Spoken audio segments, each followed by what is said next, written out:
Le silence régnait dans le salon de l'appartement parisien de ma mère, rue Saint-Honoré. Seul le bruissement délicat du papier troublait cette quiétude pesante lorsque ma mère, Elisabeth, fit glisser lentement le testament sur la table en acajou. Sa main s'y attarda avec une assurance glaciale, ses yeux noisettes me fixant comme s'il cherchait à percer mon âme. « Ne t'attends pas à recevoir quoi que ce soit, déclara-t-elle d'une voix dépourvue de chaleur. Le notaire, maître Lefort, ajusta nerveusement ses lunettes, visiblement mal à l'aise. Je soutins son regard avec un calme que je ne me connaissais pas. « Ça me va, répondis-je avec un sourire qui portait en lui des années de douleur. Dans ce cas, n'attends pas un seul centime de ma part. » Je me levai lentement, délibérément, laissant ma chaise grincer contre le parquet ciré. Mes frères, Antoine et Pierre, étaient assis de part et d'autre de la table, leurs regards oscillant entre nous, incertains s'ils devaient jubiler ou se cacher. Le salon aux moulures haussmanniennes semblait se resserrer autour de nous, témoin silencieux de cette rupture familiale. Pour comprendre cette scène, il faut remonter quelques années en arrière. Notre père, François Deschamps, avait bâti un empire immobilier considérable dans le 16e arrondissement.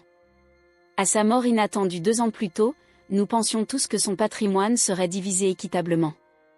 Ma mère avait toujours eu ses préférences, mes frères, qui avaient repris l'entreprise familiale, tandis que moi, Claire, j'avais choisi une carrière dans la restauration de tableaux au musée d'Orsay, un métier qu'elle jugeait instable et indigne de notre rang. Cette réunion de famille n'était qu'une formalité cruelle, une mise en scène orchestrée pour m'humilier. Ma mère avait pris soin de convoquer toute la famille pour ce moment, même ma tante Mathilde, qui habitait à Lyon, avait fait le déplacement. Tous venus pour assister à mon éviction officielle de l'héritage. Sans dire un mot de plus, je me dirigeai vers la porte, ramassant mon sac en cuir usé que ma mère détestait tant, un cadeau de mon père lors de mon admission aux Beaux-Arts. En passant devant le grand miroir du couloir, j'aperçus mon reflet, mes cheveux châtains rassemblés en un chignon désordonné, mes yeux bleus hérités de mon père brillant d'une détermination nouvelle. « Claire, ne fais pas l'enfant » lança Antoine, se levant à moitié, davantage par convention que par sincérité. Pierre, lui, restait silencieux, les yeux rivés sur la nappe en dentelle. Ils savaient tous les deux ce qui se tramait depuis des mois. « Laissez-la partir » trancha ma mère, elle a fait son choix il y a longtemps. Ces mots résonnèrent dans mon esprit tandis que je franchissais le seuil. Je n'avais jamais choisi de m'éloigner, c'était plutôt leur monde qui m'avait lentement repoussé, année après année, désapprobation après désapprobation. En refermant la porte derrière moi, quelque chose changea. L'air du boulevard parisien me parut soudain plus lourd, le silence plus assourdissant. Les passants, les voitures, les cafés animés, tout semblait figé dans une réalité parallèle. Je pensais m'éloigner du passé, mais en vérité, je venais de faire un pas vers quelque chose de bien plus sombre. Ce moment marquait le début d'un cauchemar que je n'avais pas vu venir. Je traversai la place de la Concorde, les yeux brûlants de larmes contenues. Le soleil déclinait derrière l'obélisque, projetant des ombres allongées sur les pavés. Je pris le métro jusqu'à mon petit appartement dans le quartier du Marais, un 3 pièces modeste mais lumineux que j'avais acheté avec mes propres économies, une fierté que ma mère n'avait jamais comprise. Cette nuit-là, dans mon lit, je repensais à mon père. Contrairement à ma mère, il avait toujours respecté mes choix, même s'il ne les comprenait pas entièrement. « L'art est dans notre sang, Claire » me disait-il souvent en me montrant les tableaux de notre salon. « Ta mère ne le voit pas, mais moi si. » Sa mort soudaine avait creusé un fossé infranchissable entre le reste de la famille et moi. Mon téléphone vibra plusieurs fois, probablement des messages de certains cousins qui avaient assisté à la scène, ou peut-être même de Pierre qui, de temps à autre, tentait maladroitement de maintenir un semblant de relation. Je l'ignorais. Cette rupture devait être nette, définitive. Je m'endormis avec cette conviction tranquille que j'avais fait le bon choix, que cette libération, bien que douloureuse, était nécessaire.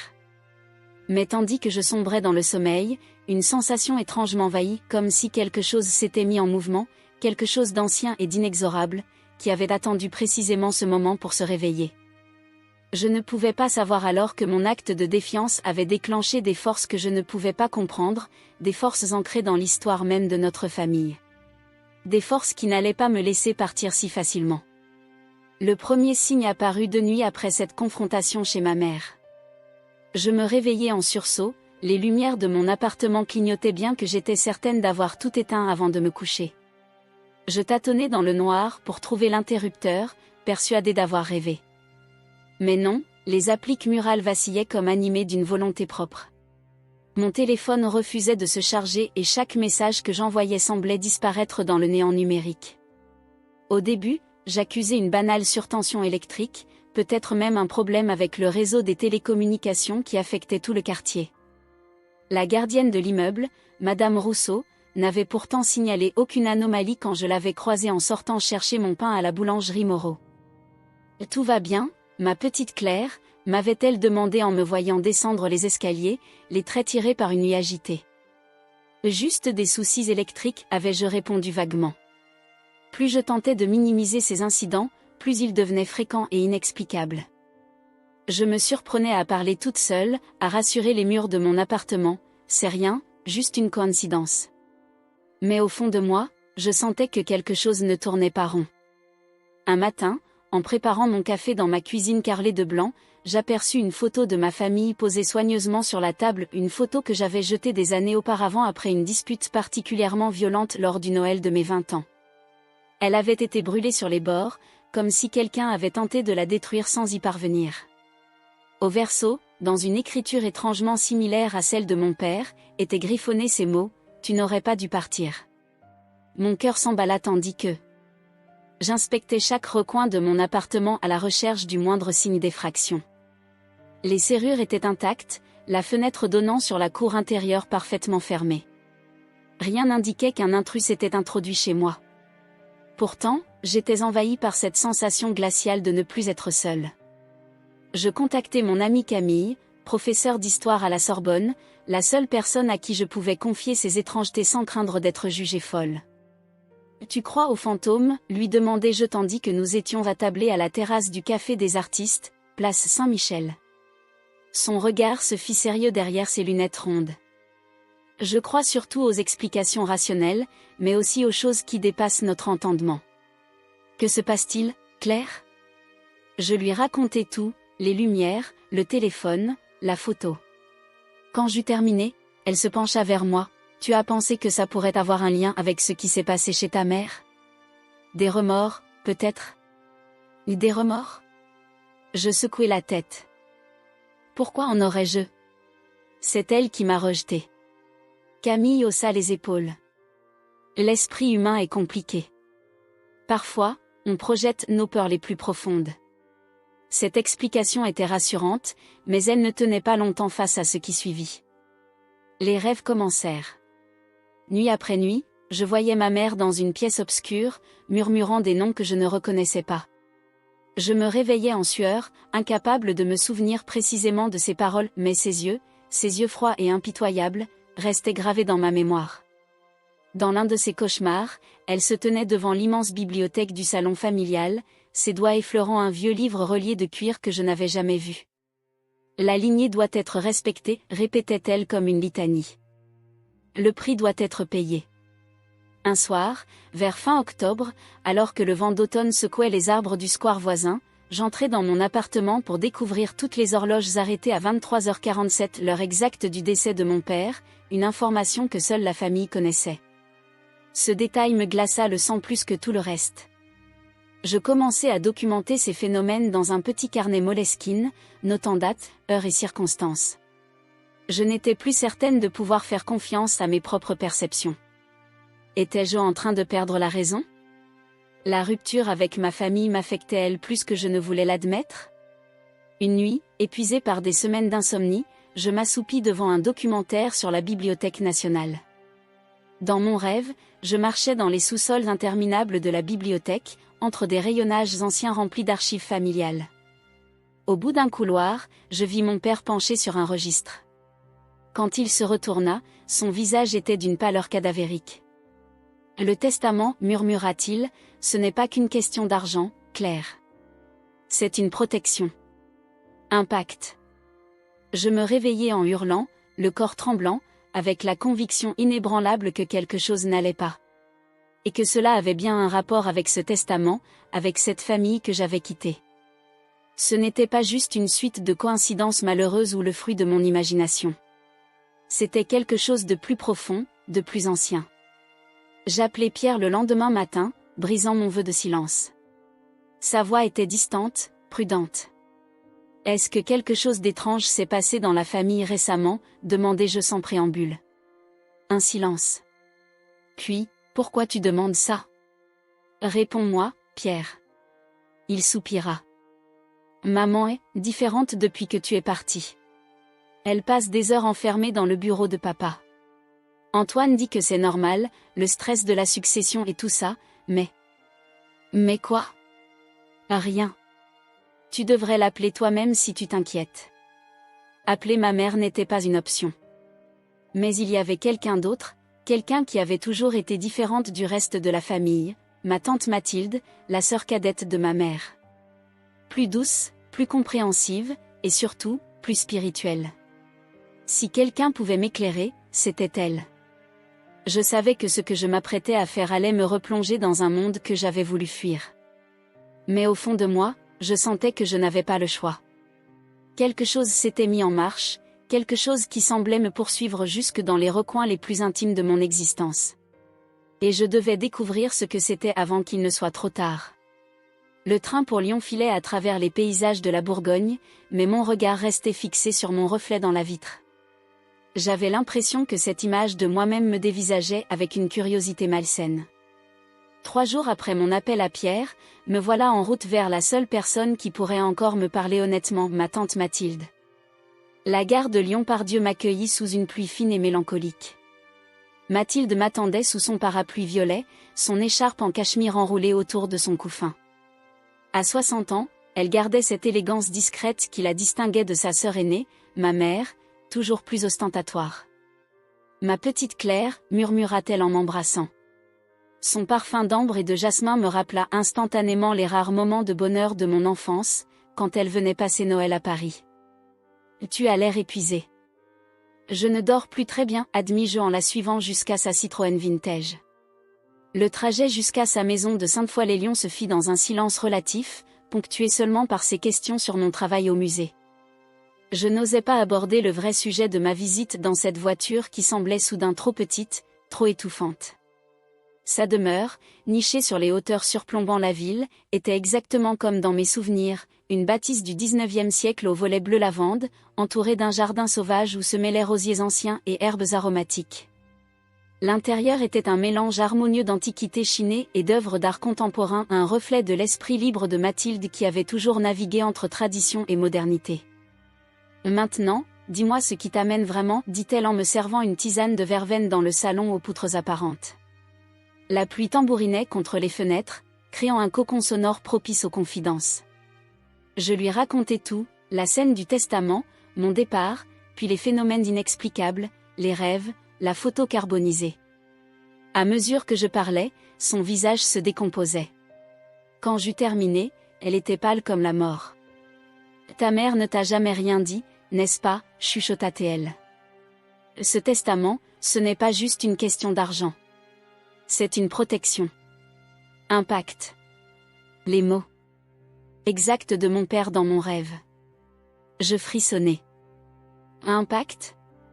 De quoi parles-tu » Mathilde se leva lentement, comme si un poids invisible s'était abattu sur ses épaules. « Suis-moi. » Elle me conduisit à la cave, un espace que je n'avais jamais visité lors de mes précédents séjours. Contrairement au reste de la maison lumineuse, cet endroit était encombré de vieux livres et de reliques que je ne reconnaissais pas. Des symboles étranges étaient gravés sur les poutres du plafond bas, et l'air y était imprégné d'une odeur de cire et d'encens. D'un coffre poussiéreux, elle sortit un journal relié de cuir foncé, celui que j'avais vu dans mon rêve entre les mains de ma mère. « C'est le journal de ta grand-mère, Hélène » expliqua Mathilde. « J'ai réussi à le sauver quand ta mère a voulu s'en débarrasser après sa mort. » Nous nous installâmes à une petite table en bois brut. D'une main tremblante, Mathilde ouvrit le journal. Les pages jaunies étaient couvertes d'une écriture fine et nerveuse, entrecoupée de dessins et de symboles similaires à ceux du plafond. « Notre famille n'a pas toujours été riche et influente » commença-t-elle. Au début du XIXe siècle, ton arrière-arrière-grand-père, Marcel Deschamps, était un simple tailleur de pierre à Montmartre. Il avait du talent, mais pas de relation pour percer. Un soir d'hiver particulièrement rude, alors que ses enfants mouraient de faim et que sa femme était gravement malade, il rencontra un homme étrange au cimetière du Père-Lachaise, où il sculptait des tombes. Elle tourna les pages du journal, s'arrêtant sur un croquis représentant un homme en redingote au visage partiellement effacé. Cet homme lui proposa un marché, la prospérité pour sa famille, de génération en génération, en échange d'un serment. Marcel, désespéré, accepta sans réfléchir. Dans les mois qui suivirent, il reçut des commandes prestigieuses, fut présenté à des personnalités influentes, et finit par fonder ce qui allait devenir l'empire immobilier des Deschamps. Quel était ce serment, demandai-je, la gorge nouée par une appréhension grandissante. Mathilde tourna d'autres pages, révélant des textes en latin et des diagrammes complexes. Le premier-né de chaque génération doit rester fidèle à la lignée. Jamais tourner le dos à la famille. Jamais rompre le cercle. Si cela arrive. Elle ne termina pas sa phrase, mais son regard en disait long.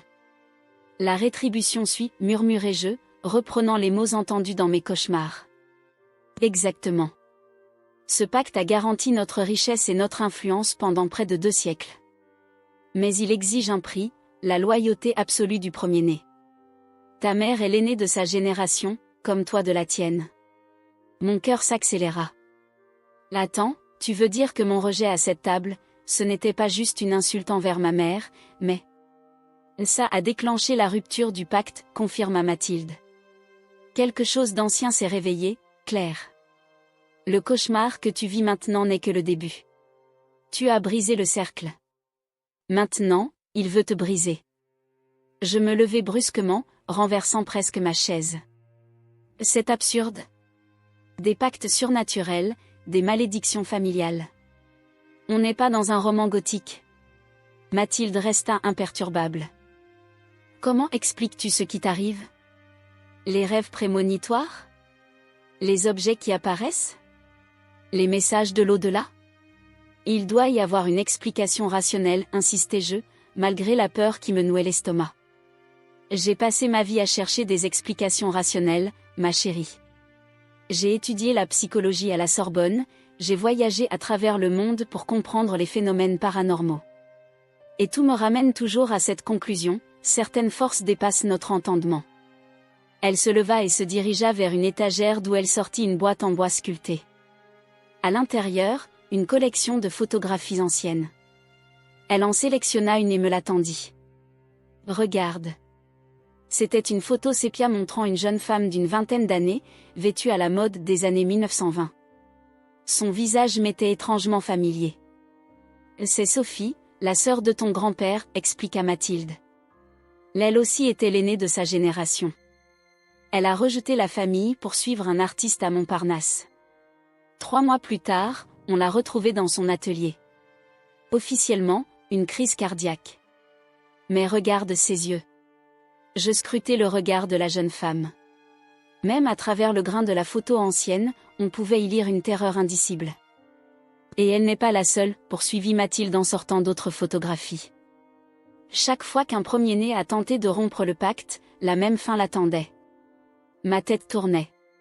Tout cela semblait tellement irréel, et pourtant, cela expliquait tant de choses, l'insistance de ma mère sur les traditions familiales, sa froideur quand j'avais choisi une voie différente, le mystère entourant certains membres de la famille dont on ne parlait jamais.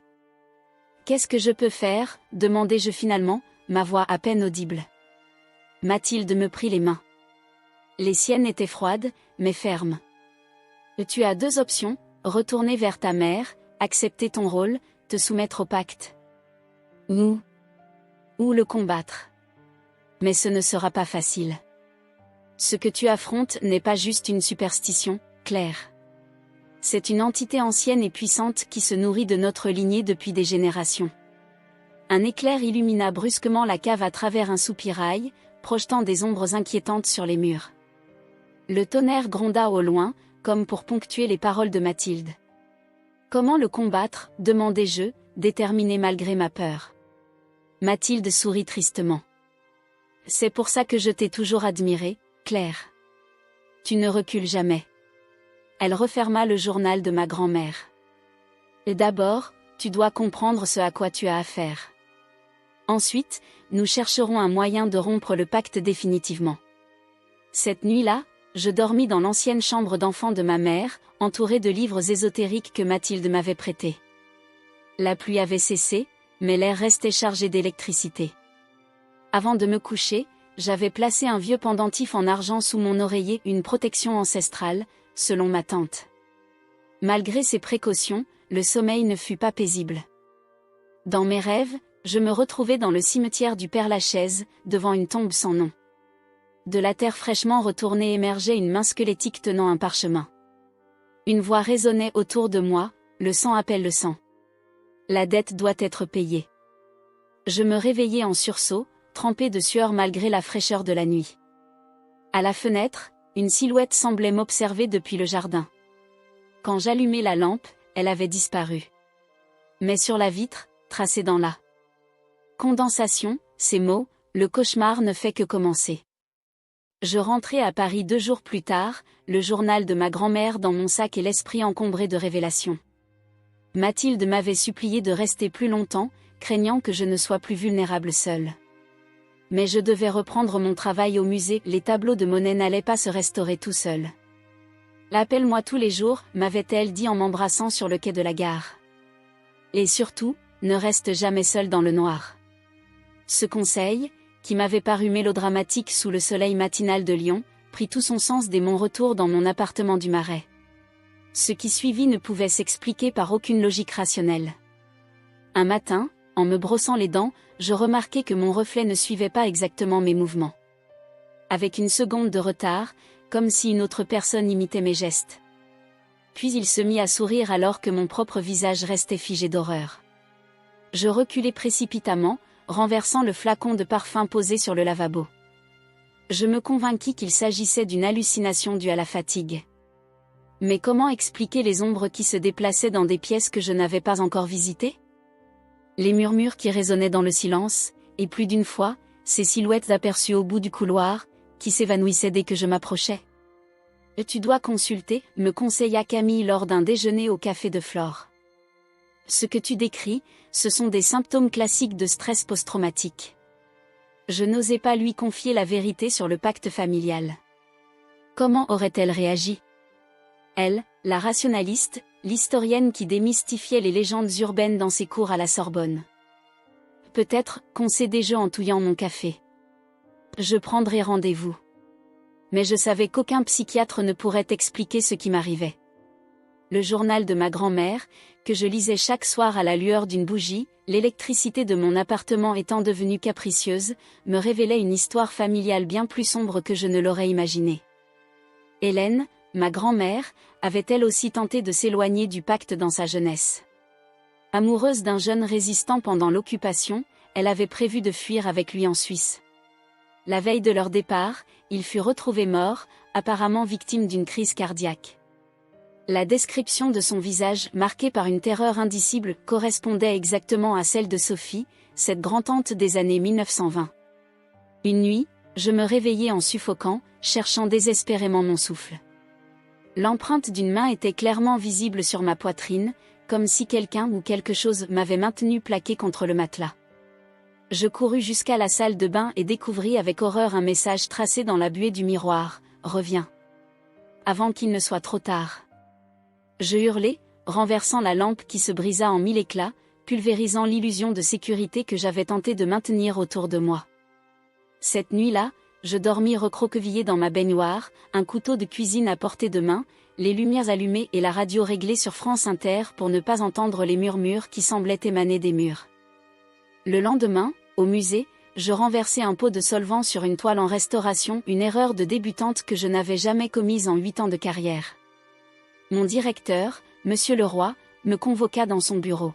« Claire, que se passe-t-il ? Ce n'est pas la première fois cette semaine. » Je marmonnai des excuses sur un prétendu rhume, des nuits agitées.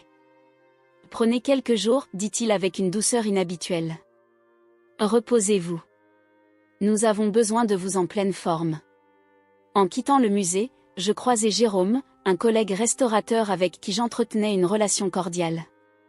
Il détourna son regard et traversa le hall pour éviter de me croiser.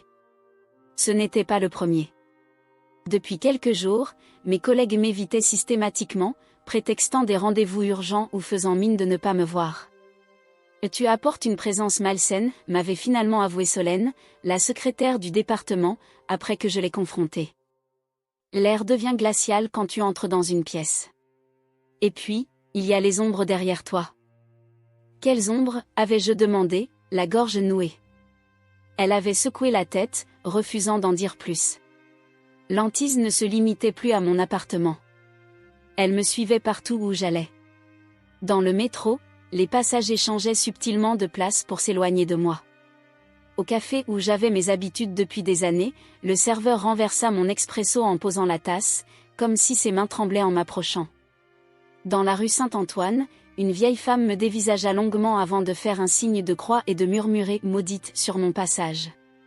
Les enfants du square des Vosges cessaient de jouer quand je m'asseyais sur un banc. Une fois, une petite fille pointa son doigt vers moi et demanda à sa mère, assez fort pour que je l'entende, « Pourquoi la dame a des gens tristes autour d'elle ?» L'air autour de moi s'épaississait où que j'aille. Je n'étais plus seulement hantée, j'étais traquée. Une nuit, alors que la pluie battait contre mes fenêtres, je tentai l'expérience suggérée par Mathilde au téléphone, placer un miroir face à mon lit pour capturer les présences qui me tourmentaient. Je m'endormis malgré ma peur, vaincue par l'épuisement. Dans mon rêve, je me trouvais dans la maison familiale, mais elle semblait plus vaste, labyrinthique. Je cherchais quelque chose sans savoir quoi. Au détour d'un couloir, je tombai sur une porte que je n'avais jamais vue auparavant. Ma main tremblante saisit la poignée. La pièce était remplie de portraits de famille, mais tous avaient le visage barré d'une croix rouge, tous sauf le mien. Au centre, ma mère se tenait immobile, vêtue d'une robe noire de deuil. « Tu dois revenir, dit-elle. Ou ils viendront te chercher. »« Qui ?» demandai-je. En guise de réponse, elle désigna le mur derrière moi. Je me retournai lentement. Les portraits s'étaient animés. Les visages barrés s'étaient transformés en masques de souffrance, leurs bouches ouvertes en cris silencieux. Leurs mains semblaient se tendre vers moi à travers la toile. Je me réveillai en hurlant, le corps couvert d'une sueur glacée. Le miroir que j'avais placé face au lit était brisé, les éclats formant un motif circulaire au sol. Au centre reposait une clé ancienne que je reconnus immédiatement, celle du bureau de mon père, où personne n'était entré depuis sa mort. Je la saisis, tremblante.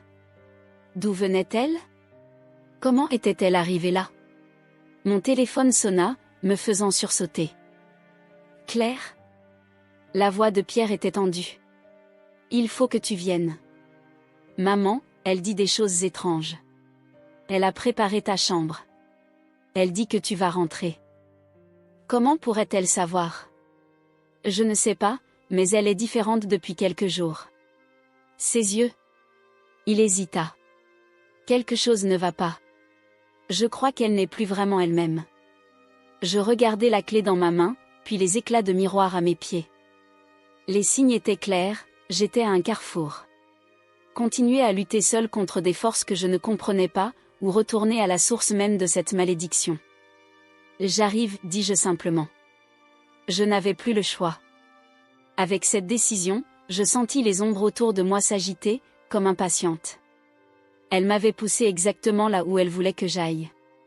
Vers ma mère. Vers le pacte. Vers mon destin. Le taxi me déposa devant l'immeuble haussmannien de la rue Saint-Honoré sous une pluie battante. Je restai un moment immobile sur le trottoir, l'eau ruisselant sur mon visage, contemplant les fenêtres illuminées du 3e étage. Derrière ces rideaux de soie, ma mère m'attendait. Je serrai la clé du bureau de mon père dans ma poche comme un talisman. Le concierge, Monsieur Pelletier, me reconnut immédiatement. « Mademoiselle Claire. Quel plaisir de vous revoir. » Son sourire semblait forcé, ses yeux évitant les miens. « Madame vous attend. Elle a précisé que vous deviez monter dès votre arrivée. » Bien sûr qu'elle savait. Elle savait probablement aussi que je me tenais sous la pluie, hésitant entre fuir et affronter mon destin. L'ascenseur en fer forgé grinça en montant, comme pour m'avertir. Le couloir du 3e étage semblait plus long que dans mes souvenirs, la moquette rouge absorbant le bruit de mes pas. Devant la porte, je pris une profonde inspiration. Avant même que je ne frappe, la porte s'ouvrit. Pierre se tenait là, les traits tirés, une inquiétude nouvelle creusant son visage habituellement lisse. « Merci d'être venu, murmura-t-il en me serrant brièvement dans ses bras. Ce geste, si rare entre nous, me confirma la gravité de la situation. Où est-elle ? Dans le salon. À la même place. Bien sûr. À la même place où tout avait commencé, où elle m'avait déshérité, où j'avais rompu le pacte sans le savoir. L'ironie était presque douloureuse. Je traversai le hall d'entrée au mur tapissé de portraits d'ancêtres dont je connaissais maintenant le véritable héritage. Leurs yeux peints semblaient me suivre, observant le retour de la brebis égarée. Ma mère était assise, droite comme toujours, à la longue table d'acajou. Le testament reposait à nouveau devant elle, comme si cette scène n'était qu'une répétition de notre dernière rencontre. Mais quelque chose était différent. Ses cheveux, habituellement teints d'un châtain élégant, avaient blanchi par endroits. Son visage semblait avoir vieilli de 10 ans en quelques semaines. « Et tu n'es pas surprise de me voir » constatai-je en restant debout. « Je t'attendais. » Sa voix était calme, presque résignée. « Tu t'es finalement décidé à revenir. » Je remarquai qu'Antoine n'était pas présent. « Où est Antoine ?» À l'hôpital, intervint Pierre derrière moi.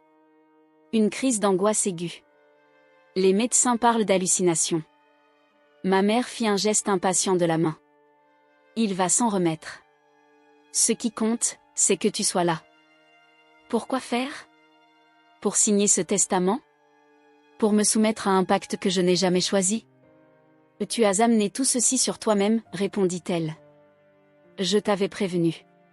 Sa voix était calme, presque pleine de regret. Le pacte avait besoin de ta loyauté, et tu lui as craché au visage. Je m'avançai lentement, posant mes mains à plat sur la table, face à elle. Qu'est-ce que tu as sacrifié pour maintenir cette malédiction ? Comment peux-tu vivre avec toi-même après toute cette souffrance ? Son expression se durcit. Tu crois que tout cela était un choix ? Nous survivons ou nous disparaissons. J'ai fait ce que je devais faire pour te protéger, pour nous protéger tous. Mais tu as refusé de comprendre. Me protéger ? Je laissai échapper un rire amer. En me rendant prisonnière d'un pacte ancestral ? En me condamnant à perpétuer cette chaîne ? Soudain, les lumières vacillèrent. Un vent souffla à travers la pièce bien que toutes les fenêtres fussent fermées. La table trembla sous mes paumes. Pierre recula instinctivement vers la porte. « Qu'est-ce que c'est que ça ?» Ma mère se leva, plaçant ses 2 mains sur le testament. « Il n'y a qu'une seule façon de réparer tout ça, dit-elle. Réclame ton sang. Accepte le lien. Ou tout ce que tu aimes te sera arraché. » Le vent s'intensifia, faisant claquer les portes du salon. Les portraits au mur se mirent à trembler. Dans le miroir au-dessus de la cheminée, je crus apercevoir des silhouettes qui n'étaient pas dans la pièce, des visages familiers et pourtant étrangers, des ancêtres lointains qui observaient ce moment critique. « Ils sont là » murmura ma mère, suivant mon regard. « Tous ceux qui ont maintenu le pacte avant nous. Qui ont payé le prix. » Mon cœur battait à tout rompre. Je devais choisir, me soumettre à cette malédiction familiale, ou tenter de la briser une fois pour toutes. « Qu'est-ce qui s'est passé avec papa ?» demandai-je soudain, suivant une intuition. Sa mort n'était pas naturelle, n'est-ce pas ? Un silence glacial s'abattit sur la pièce. Même le vent surnaturel sembla s'apaiser, comme si l'univers entier attendait sa réponse. « Ton père » commença-t-elle, sa voix tremblant légèrement pour la première fois. Il avait découvert certaines choses. Dans les archives familiales. Il voulait te protéger, te libérer de ton destin. Il pensait avoir trouvé un moyen de rompre le pacte sans conséquence. Et il est mort pour ça, conclus-je, les larmes aux yeux. Tu l'as laissé mourir. Je n'ai pas eu le choix, s'écria-t-elle, son masque de contrôle se fissurant enfin. C'était lui ou toute la famille. Le pacte exige un sacrifice quand quelqu'un tente de le briser. Pierre s'effondra dans un fauteuil, le visage livide. Mon Dieu! Papa! Tu savais? Ma mère se tourna vers lui, soudain plus âgée, plus vulnérable. Tu ne comprends pas. Personne ne comprend. Je porte ce fardeau depuis ma naissance. Comme ma mère avant moi. Comme Claire était destinée à le faire. Je sortis la clé de ma poche. C'est pour ça que je l'ai reçue, n'est-ce pas? La clé du bureau de papa. Il a laissé quelque chose pour moi. Quelque chose que tu ne voulais pas que je trouve. À la simple vue de la clé, le visage de ma mère se décomposa. Où as-tu obtenu ça? Nous l'avions cherché partout. Là, elle m'a trouvé, répondis-je simplement. Comme j'imagine que papa l'avait prévu. Un éclair illumina la pièce à travers les grandes fenêtres, projetant nos ombres démesurées sur les murs. Le tonnerre qui suivit fit trembler les vitres. N'y va pas, supplia ma mère, soudain désespérée. Ce que ton père a découvert, c'est dangereux. Ça pourrait tous nous détruire. Ou nous libérer, rétorquai-je doucement. Je me tournai vers Pierre. Viens avec moi. Tu mérites de savoir. Il hésita, jetant un regard à notre mère qui semblait avoir vieilli de 10 ans supplémentaires en quelques minutes. Puis il se leva. Je viens. Si vous franchissez cette porte, dit ma mère d'une voix étrangement calme, rien ne sera plus jamais comme avant. C'est justement ce que j'espère, répondis-je en quittant le salon. Le bureau de mon père était resté scellé depuis sa mort. Une pièce interdite, comme dans un conte de fées lugubres. La clé tourna dans la serrure avec une facilité surprenante, comme si elle avait attendu ce moment précis. L'odeur familière de mon père, un mélange de tabac pour pipe et d'eau de Cologne, flottait encore dans l'air, figé dans le temps. Ses livres, ses objets personnels, tout était resté intact. Sur son bureau en merisier, une enveloppe scellée portait mon nom, écrit de sa main élégante. Pierre referma doucement la porte derrière nous. Tu crois vraiment à tout ça? Les pactes, les malédictions.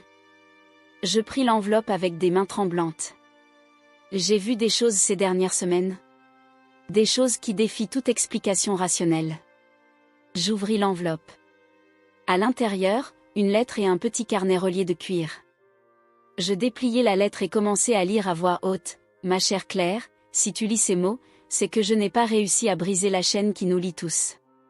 J'ai découvert la vérité sur notre héritage maudit, sur le prix que chaque génération a dû payer. J'ai voulu t'épargner ce destin, mais le temps m'a manqué. Sache que notre lignée n'est pas condamnée à perpétuer ce cycle. Il existe un moyen de rompre le pacte définitivement, mais il exige un sacrifice volontaire, un acte de courage que seul le premier-né peut accomplir. Ma voix se brisa. Je levai les yeux vers Pierre, qui me regardait avec un mélange de peur et de compréhension nouvelle.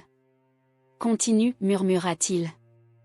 Je repris ma lecture, chaque mot de mon père défunt résonnant dans la pièce silencieuse, le pacte puise sa force dans le secret et la peur. Génération après génération, nous avons accepté notre sort sans le remettre en question. Mais j'ai trouvé dans les archives un récit différent, une vérité que notre ancêtre a tenté de faire disparaître. Le pouvoir que nous avons reçu peut être rendu. La malédiction peut être brisée. Mais le prix est élevé. Un coup violent à la porte nous fit sursauter. Claire. Pierre. Ouvrez immédiatement. La voix de notre mère, méconnaissable, déformée par la panique. Pierre me regarda, attendant ma décision. Je serrai la lettre contre mon cœur. Que choisis-tu? Demanda-t-il simplement. Mon cœur battait la chamade. Je devais décider, me soumettre à l'héritage familial, ou tenter de briser les chaînes une fois pour toutes. Je ne répondis pas tout de suite. Je restai immobile, laissant le poids des générations s'installer sur mes épaules. Les coups contre la porte s'intensifiaient, mais ils semblaient désormais lointains, comme appartenant à un autre monde. Je regardai le carnet que mon père avait laissé, puis Pierre, dont le visage reflétait à la fois la peur et l'espoir. Sans toucher au testament, je me tournai vers mon frère. Je ne fuis plus, dis-je avec une certitude tranquille. Cette fois, je suis prête à me battre. Pierre hocha lentement la tête. Il sortit son trousseau de clés et verrouilla la porte du bureau, nous accordant quelques minutes précieuses. Que dit le carnet? Demanda-t-il en s'approchant. Je l'ouvris avec précaution. Les pages jaunies étaient couvertes de notes, de symboles et de croquis réalisés par mon père. Certains passages étaient écrits dans une langue que je ne reconnaissais pas, mais d'autres étaient parfaitement lisibles. C'est incroyable, murmurai-je en tournant les pages. Papa a passé des années à chercher. Il a consulté des historiens, des archivistes, même des spécialistes en occultisme. François Deschamps, le rationnel par excellence, dit Pierre avec un sourire triste. Qui l'aurait cru? Écoute ça, dis-je en m'arrêtant sur une page particulière. Le pacte tire sa force de la soumission volontaire de chaque premier-né. Ce n'est pas seulement une question de loyauté envers la famille, mais d'acceptation consciente de l'héritage. Si cette acceptation est refusée avec une volonté absolue et un sacrifice personnel, le lien peut être rompu définitivement. Quel genre de sacrifice? Demanda Pierre, soudain inquiet. Les coups à la porte redoublèrent. Claire, tu ne sais pas ce que tu fais. La voix de ma mère était désormais teintée d'une peur viscérale. Je continuais à lire les notes de mon père, cherchant frénétiquement la réponse. Le sacrifice n'est pas ce qu'on pourrait croire, dis-je finalement. Ce n'est pas mortel. C'est un sacrifice symbolique. Une rupture totale et irréversible des liens du sang, scellés par la vérité et le courage. Comment fait-on ça? Je tournai les pages jusqu'à trouver un diagramme complexe. Papa a reconstruit le rituel original. Celui qui a créé le pacte peut aussi le détruire. Mais nous avons besoin de certains éléments. La porte du bureau commença à trembler sur ses gonds. Une force qui n'était pas seulement celle de ma mère semblait pousser de l'autre côté. On n'a pas le temps, dit Pierre, regardant nerveusement autour de lui. Qu'est-ce qu'on peut faire, ici et maintenant? Je parcourus rapidement les dernières pages. Mon père avait prévu cette situation. Dans un compartiment secret du bureau, que ses instructions nous aidèrent à ouvrir, nous trouvâmes une petite boîte en argent contenant une dague ancienne, une fiole d'huile et un morceau de parchemin jauni. Il a tout préparé, murmurai-je avec émotion. La porte céda dans un craquement sinistre. Ma mère se tenait dans l'encadrement, mais ce n'était plus tout à fait elle. Ses yeux avaient pris une teinte laiteuse, et sa voix, lorsqu'elle parla, semblait être un chœur de plusieurs voix superposées. « Vous ne pouvez pas briser ce qui vous a créé, dit-elle d'un ton qui n'avait plus rien d'humain. Ce n'est pas elle, soufflai-je à Pierre. C'est eux. Ceux qui ont fait le pacte. Sans hésitation, je saisis la dague et, sous le regard horrifié de mon frère, entaillai légèrement ma paume. Suivant les instructions de mon père, je laissai quelques gouttes de sang tomber sur le parchemin. Je rejette cet héritage, déclarai-je d'une voix ferme. Je romps ces liens qui n'ont jamais été les miens. La silhouette de ma mère s'avança, menaçante. Tu ne peux pas échapper à ton destin, Claire Deschamps. Le sang appelle le sang. Mon sang m'appartient, répondis-je en tenant fermement le parchemin. Et je choisis de le libérer. Je récitai les mots inscrits sur le parchemin, une incantation en vieux français que mon père avait traduite phonétiquement. Pierre, comprenant instinctivement son rôle, saisit la fiole d'huile et en traça un cercle autour de nous. La pièce entière sembla se distordre. Les murs vibraient comme sous l'effet d'un tremblement de terre. Des ombres se détachèrent de ma mère et commencèrent à tournoyer dans la pièce, des silhouettes humaines au visage contorsionné par la colère et la peur. Ce sont eux, chuchota Pierre. Nos ancêtres. Ceux qui ont maintenu le pacte. Ma mère, ou plutôt ceux qui l'habitaient, tenta de franchir le cercle d'huile, mais fut repoussée par une force invisible. « Tu ne peux pas nous effacer » cria-t-elle. « Nous sommes ta chair, ton sang, ton histoire. »« Vous êtes une chaîne » répondis-je calmement. « Et les chaînes peuvent être brisées. » Je terminai l'incantation, puis brûlai le parchemin imbibé de mon sang avec le briquet que Pierre me tendit. Une lumière aveuglante emplit soudain la pièce, si intense que nous dûmes fermer les yeux. Quand je les rouvris, ma mère gisait inconsciente sur le seuil. Les ombres avaient disparu. Le vent surnaturel s'était tu. Dans l'air flottait une odeur d'ozone, comme après un orage. Pierre se précipita vers notre mère. « Elle respire, dit-il avec soulagement. Mais elle est brûlante. » Nous la transportâmes jusqu'au salon et la longeâmes sur le canapé. Ses traits semblaient détendus, comme libérés d'un poids immense. Pour la première fois depuis des années, je reconnaissais vraiment ma mère dans ce visage paisible.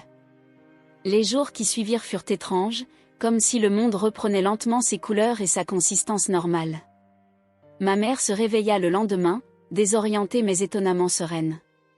Elle ne semblait avoir aucun souvenir des événements récents, mais quelque chose avait fondamentalement changé en elle.